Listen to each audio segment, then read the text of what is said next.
안녕하십니까. 9월 29일 주님의 날에는 누가복음 15장 11절에서 32절 말씀을 중심으로 하나님 아버지를 알려주시는 성령님이라는 제목으로 말씀을 듣도록 하겠습니다. 어느 날 아침 예수 그리스도께서 나에게 나타나셨습니다. 참으로 엄청난 경험이었습니다. 그분은 살아계시며 그분은 성령의 때에나 지금이나 똑같은 분이라는 것을 나는 알게 되었습니다. 그 순간부터 예수님은 내 삶의 주님이 되셨습니다. 이러한 경험이 있은 후 얼마 되지 않아서 강력한 기적의 사역을 하는 한 남자가 우리가 목회하고 있는 교회가 있던 오레곤주의 포틀랜드에 왔습니다. 그 사람이 성경적인 사역을 하는 동안 그리스도로 말미암아 기적이 일어나는 것을 목격하게 되자 우리는 어떤 남자나 여자나 막론하고 그리스도의 약속을 선포하고 거룩한 말씀에 기록된 그리스도의 그 말씀을 믿고 담대하게 행하기만 한다면 하나님께서는 똑같은 기적을 행할 것이라는 것을 우리는 믿게 되었습니다. 우리는 전에 한 번도 읽은 적이 없는 것처럼 복음서를 다시 읽기로 결단을 했습니다. 우리는 그분의 말씀대로 행동하고 그분이 우리에게 하라고 한 것을 하고 그분이 하겠다고 하신 것을 행하실 것을 기대하기로 결심을 하였습니다. 자, 이상은 기적이라는 T.L. 오스본 목사님의 책의 내용 중에 일부입니다. 진정 성령님이 말씀하시는 것을 우리는 어떻게 알 수 있는 것입니까? 그것은 성경의 말씀으로 말씀하시고 또 우리가 구하는 진실한 간구에 응답이라는 그 마음의 감동의 그 말씀을 해 주신다는 것을 우리는 알게 됩니다. 우리는 우리를 향한 하나님 아버지 마음을 알려주시는 성령님의 음성에 귀 기울이며 보다 민감해질 수 있도록 해야 할 것입니다. 오늘 본문을 통해서 어떻게 하면 하나님 아버지와 친밀한 관계로서 또 하나님 아버지의 그 어떠한 마음을 보아야 하는지를 알게 되기를 바라는 그런 시간이 되기를 원합니다. 자, 오늘 본문의 비유에 나오는 잃어버린 아들 탕자의 아버지에게 그 하늘 아버지 또 하나님의 어떤 모습 또 어떤 성품 그리고 어떠한 특징들을 우리는 볼 수가 있겠습니까? 자, 먼저 잃어버린 그 아들을 한번 보도록 하겠습니다. 자, 이 자식은 자신의 분깃을 달라는 아들입니다. 본문은 예수님께서 어떤 사람에게 두 아들이 있었는데 둘째 아들이 자기 아버지에게 자신의 분깃, 바로 유산을 달라는 이야기로 이 비유가 시작되고 있습니다. 여기에 나오는 둘째 아들은 부잣집 아버지에게 아무런 부족함이 없이 풍족하게 살았습니다. 그러나 그는 환경에 만족하지 못하고 또 마음대로 살고 싶어서 아버지를 떠나 살고 싶은 그런 마음을 가졌습니다. 그래서 아버지 그 재산에서 자기에게 돌아오게 될 그 유산을 미리 달라고 하였습니다.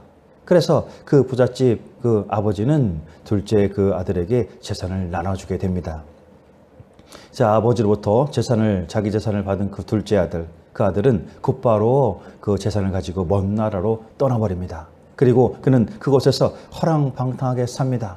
이러한 그의 삶은 이제 그 재산을 다 탕진하게 만들었습니다. 이제 결국 재산을 다 날리고 궁핍하게 되어서 돼지를 치는 머슴으로 살며 돼지가 먹는 쥐염 열매로 끼니를 때우는 신세로 전락하고 맙니다. 이런 배고픔으로 인해서 둘째 아들은 스스로 돌이켜 지난날에 아버지의 집에 거할 때 누렸던 그 풍족함을 회상하게 되면서 이제 자신의 잘못을 깨닫게 되었습니다. 그리고는 아버지의 집으로 돌아가게 됩니다. 죄인의 마음으로 부끄러움을 가지고 아버지의 집으로 돌아오는 아들, 멀리서부터 자신을 보고 오는 그 아버지의 품으로 달려갑니다. 이내 아버지는 아들의 목을 안고 입을 맞추며 반가이 맞이합니다. 이는 아버지가 아들을 만나는 기뻐함과 아들이 지난 그 아들의 죄를 무조건 용서해 주겠다는 뜻으로 나타나는 사랑의 표현, 그 아버지의 마음을 표현하고 있는 것입니다. 이렇게 방황에서 돌아온 둘째 아들의 죄를 아버지는 용서해 주었습니다. 뿐만이 아니라 그 주의를 회복시켜주고 제일 좋은 옷과 가락지와 신을 주어서 다시 이전에 그 아들의 모습으로 만들어 주었습니다. 더하여서 살찐 송아지를 잡고 이웃 사람들과 함께 모여서 돌아온 이 아들을 인해서 기뻐하고 즐거워하였습니다. 자, 오늘 이것은 하나님께서는 이 땅의 모든 이들이 그 아버지가 되심을 보여주고 계시는 비유가 되는 것입니다. 진정 하나님께서는 우리의 아버지가 되십니다. 왜냐하면 우리에게 생명을 주시고 우리를 양육하시기 때문인 것입니다. 오늘 잃어버린 그 아들 탕자의 아버지에게서 우리는 하늘 아버지의 그 마음, 죄인이 회개하고 돌아오기를, 그리고 돌아온 자들에게 죄의 용서와 기쁨을 더하여서 은혜의 사랑을 베풀어 주심을 깨닫게 되는 것입니다. 그러므로 하나님께서는 모든 이들을 품어주시는 우리의 아버지가 되시는 줄로 믿으시기를 바랍니다. 아멘이십니까? 자, 아버지에 대한 이 둘째 아들과 첫째 아들이 가지고 있는 생각은 또 한번 살펴봤으면 좋겠습니다. 자, 먼저 탕자 둘째 아들을 봅니다. 자, 12절에 그 둘째가 아버지에게 말하되 아버지여 재산 중에서 내게 돌아올 분깃을 내게 주소서. 또 13절 그 후 며칠이 안 되어 둘째 아들이 재물을 다 모아 가지고 먼 나라에 가 거기서 허랑방탕하여 그 재산을 낭비하더니, 또 17절에 이에 스스로 돌이켜 이르되 내 아버지에게는 양식이 풍족한 품꾼이 얼마나 많은가, 나는 여기서 주려 죽는구나. 내가 일어나 아버지에게 가서 이르기를 아버지, 내가 하늘과 아버지께 죄를 지었사오니 지금부터는 아버지의 아들이라 일컬음을 감당하지 못하겠나이다. 나를 품꾼의 하나로 보소서 하니라 하고 이렇게 말씀을 하고 있습니다. 자, 그러면 첫째는 어떻게 말하고 있습니까? 28절에 그가 노하여 들어가고자 하여 하지 아니하거늘 아버지가 나와서 권한데 아버지께서 대답하여 이르되 내가 여러 해 아버지를 섬겨 명을 어김이 없거늘 내게는 염소 새끼라도 주어 나와 내 벗으로 즐기게 하신 일이 없더니 아버지의 살림을 청녀들과 함께 삼켜버린 이 아들이 돌아오매 이를 위하여 살찐 송아지를 잡으셨나이다. 이렇게 말을 하고 있습니다. 자, 이 이야기의 시작에서부터 둘째 아들은 스스럼 없이 아버지에게 다가가서 자기 재산 상속을 요구합니다. 그리고 탕자가 되어서 궁핍해진 상황에서도 그는 곧바로 아버지에게로 돌아갈 것을 결심합니다. 비록 아버지가 아들로서의 그 권리를 인정해 주지 않을 거라고 여기면서도 말인 것입니다. 반면에 첫째 아들은 아버지에게 거리감을 가지고 있는 것 같습니다. 그는 아무런 모험도 하지 않았고 아버지와 있으면서도 아버지에게 스스럼 없이 다가가지 못했습니다. 자, 한 형제이지만 진정 다른 성격과 행동을 볼 수가 있는 것입니다. 자, 여기서 두 아들과 같은 모습이 우리들 가운데서도 비슷한 것이 있는 것은 혹시 있습니까? 자, 모두가 다 이 두 아들과 같지는 않겠습니다. 하지만 보통 우리 가운데 형제들의 모습을 보면 분명 형제 간의 차이가 있다는 것을 보게 된다는 것을 알 수 있을 것 같습니다.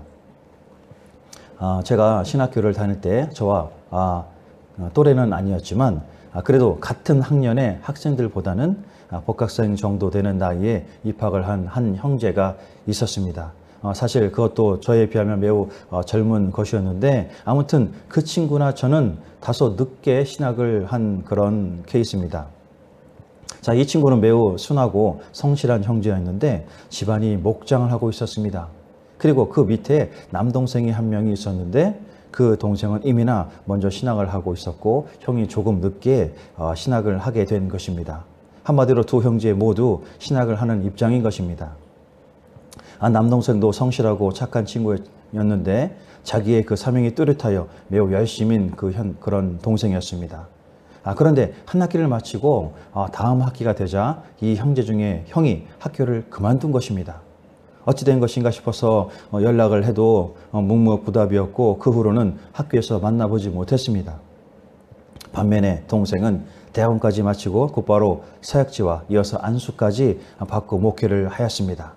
나중에 동생과 주변 사람들에게 들은 것은 형이 진학과 동시에 고민이 많았다는 것입니다.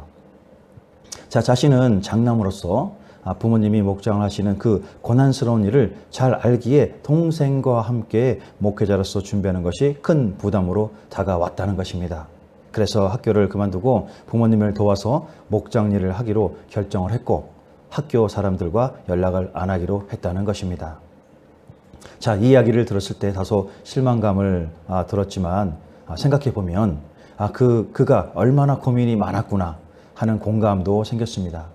육신으로 있는 한 우리는 매우 매 순간 육의 고민을 안고 살 것입니다. 자, 또한 이 고민이 그 반복이 있었다는 것을 알기에 더 이상 그 형제에게 뭐라 할 말이 생각나지 않았습니다. 그리고 시간이 지난 후에 동생은 목회를 잘하고 또 형은 부모님을 도와서 그 목장을 잘하고 있다는 소식을 접하게 되었습니다.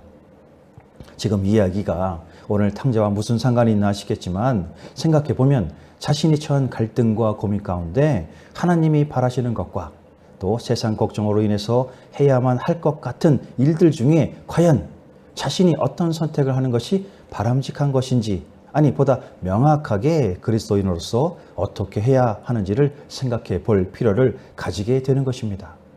탕자는 방탕하였지만 자신들의 사건과 그 자신을 용서하시는 그 아버지로부터 하나님의 은혜를 체험합니다. 그러나 탕자의 형은 아무 사고도 치지 않고 자기에 맡겨진 일을 열심히 했었습니다. 그러나 그의 아버지와는 그리 친밀한 사이는 아닌 것으로 또 보여집니다. 진정 중요한 것은 형이든 동생이든 누구든지 우리를 원하시고 위하시는 하나님과의 그 친밀한 관계를 결코 놓쳐서는 안 된다는 것입니다. 그것이 비록 허랑방탕하고 사건 사고의 원인자라고 할지라도 진정 회개로 주님 앞에 나오면 하나님께서는 그를 품어주신다는 것입니다. 그럴 때 그 가운데 주님의 놀라운 은혜의 체험을 경험하게 되는 것입니다. 자, 앞서 나눈 그 신학할 때의 그 형제들은 탕자가 아니라 효자들입니다.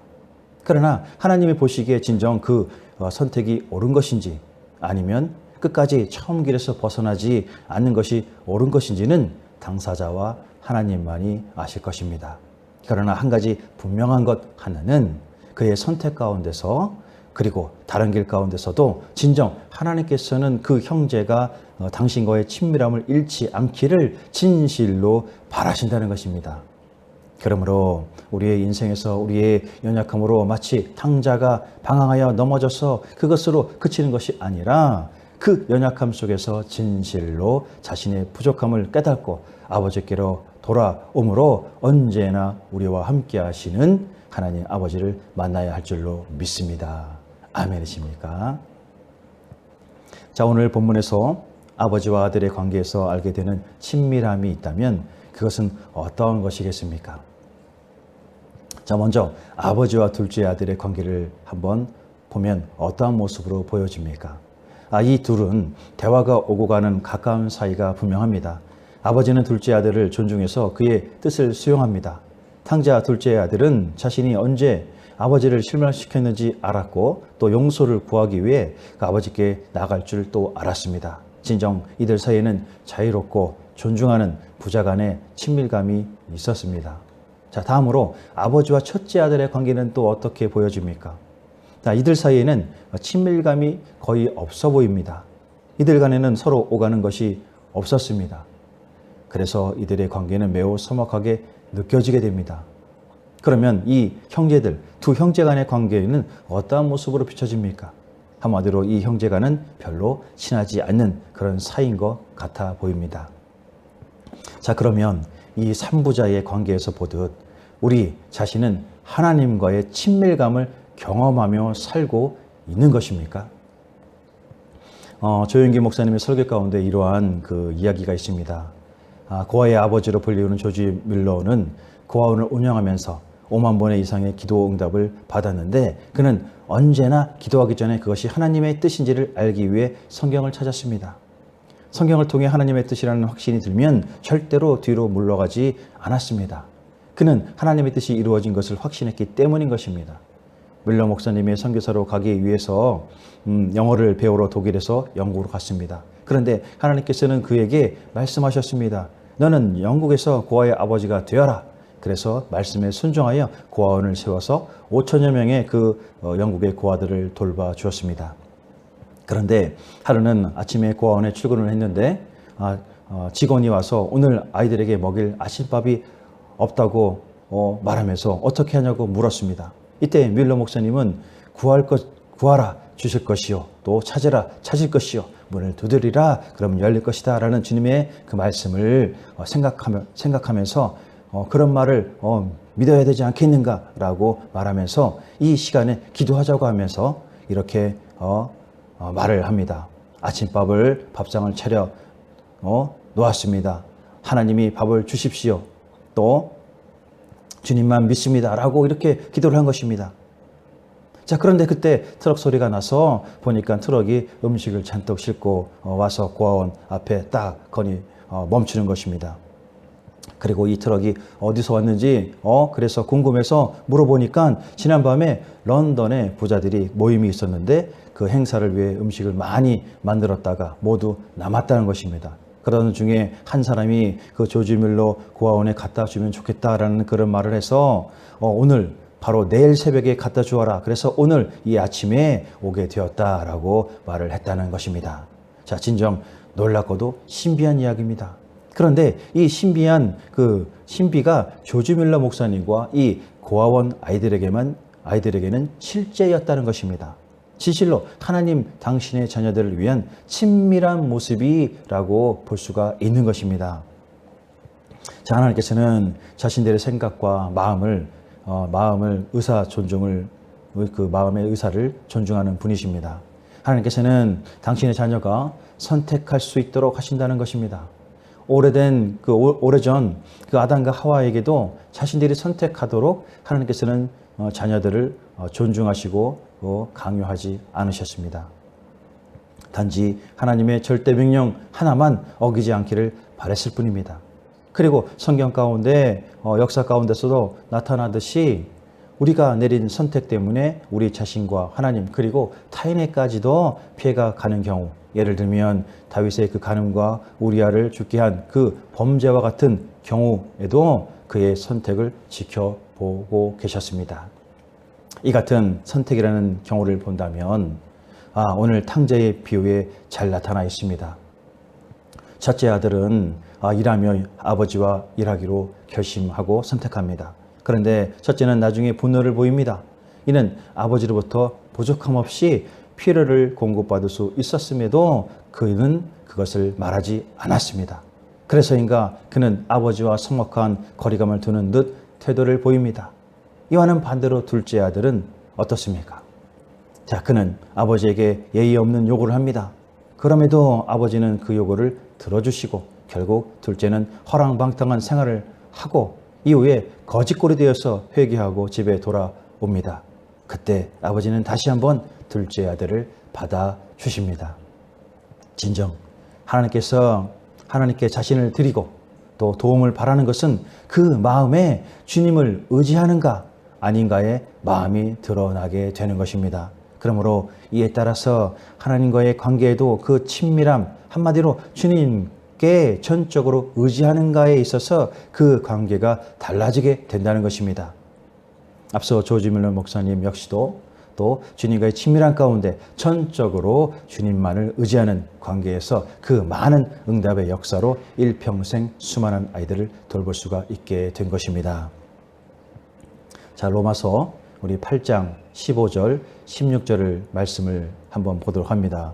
자, 말씀에 너희는 다시 무수하는 종의 영을 받지 아니하고 양자의 영을 받았으므로 우리가 아빠 아버지라 부르짖느니라. 또 16절에 성령이 친히 우리의 영과 더불어 우리가 하나님의 자녀인 것을 증언하시나니, 이렇게 로마서 8장 15절과 16절은 말씀하고 있습니다. 자, 이 말씀은 성령께서 어떤 일을 하시는 것입니까? 자, 이 구절을 그랜드 바이블 코멘터리는 어떻게 설명하는지 한번 보도록 하겠습니다. 자, 너희는 다시 무서워하는 종의 영을 받지 아니하고 라는 것은 성도를 더럽게 하며 속박하는 것은 율법이다. 성도는 율법에서 해방됨과 동시에 율법이 주는 두려움과 속박에서 벗어났습니다. 결국 성도는 율법을 통해서 성도를 정죄하는 그 모든 것으로부터 해방된 신분으로서 결코 두려워하는 종의 영을 받지 않는 것입니다. 이렇게 설명을 하고 있습니다. 또 양자의 영을 받았으므로라는 것은 구약 시대에는 하나님과 이스라엘 관계가 아버지와 자식의 관계보다는 그 왕과 백성의 관계로 더 많이 이해되었습니다. 비록 하나님과 또 이스라엘 사이가 아버지와 자식의 관계로 언급되었을지라도 신약 시대처럼 친밀한 관계를 보여주지는 않았습니다. 자, 양자에 대해서 바울은 성도로 하여금 하나님의 자녀가 되게 하시는 분이 바로 성령님이라고 가르치십니다. 자, 성령님께서는 성도 가운데 거하심으로 성도가 하나님의 자녀임을 보증으로 인쳐주시는 것이기 때문이라는 것입니다. 또 아바 아버지라는 것은 오직 예수님만이 하나님과의 관계에서 아바 아버지라고 말을 하고 있습니다. 자, 이는 아버지에 대한 아들의 그 철저한 복종과 그 긴밀한 관계, 또 아들로서의 권위를 나타내는 것입니다. 자, 예수님은 이와 같은 말을 제자들에게도 가르치시는데 이 말은 신약 시대의 성도와 하나님과의 관계를 가장 잘 대변해 주는 것입니다. 또 신약의 성도는 그 양자의 영에 의해서 하나님과 부모, 자식의 관계 속에 들어가게 됨으로써 아빠, 또 아빠라는 말을 사용할 수가 있게 되는 것입니다. 자, 그리고 16절에 성도가 양자의 영을 받은 사실에서 한 걸음 더 나가서 성도가 하나님의 자녀가 된 신분을 증명해 주고 있습니다. 즉 성도는 양자의 영을 받았을 뿐 아니라 양자의 영이신 성령님으로부터 친히 하나님의 자녀라는 사실을 하나님 앞에서 증거받는 것입니다. 자, 이에 칼빈을 말합니다. 우리의 마음이 믿음으로 차 있을 때에만 우리의 입이 열려 하나님께 기도할 수 있는데 이것은 성령님께서 우리의 마음에 역사하시고 또한 우리가 하나님의 자녀임을 증거해 주시기 때문에 가능합니다. 만일 우리가 하나님의 자녀임을 확신하지 못하면 하나님께 바로 기도할 수 없으며 그와 같은 믿음은 헛것에 불과한 것입니다. 이렇게 말을 하고 있습니다. 자, 이상 이렇게 그랜드 바이블 코멘터리는 본 로마서 8장 15절 16절을 설명하고 있습니다. 자, 그러므로 성령님은 믿는 자들의 심령 속에 역사하시며 또 하나님께 대해 설명해 주고 있습니다. 자, 그래서 우리는 하나님의 진실로 신뢰할 만한 분임을 받아들이게 되는 것입니다. 그리고 진정 함께 하시는 성령님, 나 자신이 하나님의 자녀임을 증명해 주고 계신 것입니다. 아멘이십니까? 자, 여러분, 성령님이 하나님 아버지께 대해 들려주시는 내적인 음성을 들은 적이 있으십니까?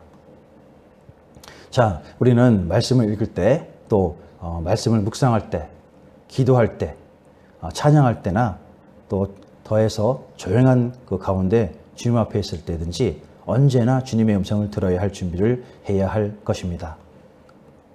자, 그러면 T.L. 오스본 목사님처럼 또 조지 밀러 목사님처럼 그리고 탕자인 자녀에게까지도 주님께서는 우리가 알 수 있게 반드시 말씀으로 응답해 주실 것입니다.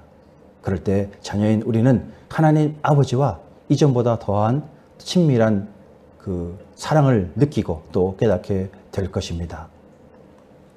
자, 오늘 말씀을 정리하면 이렇습니다.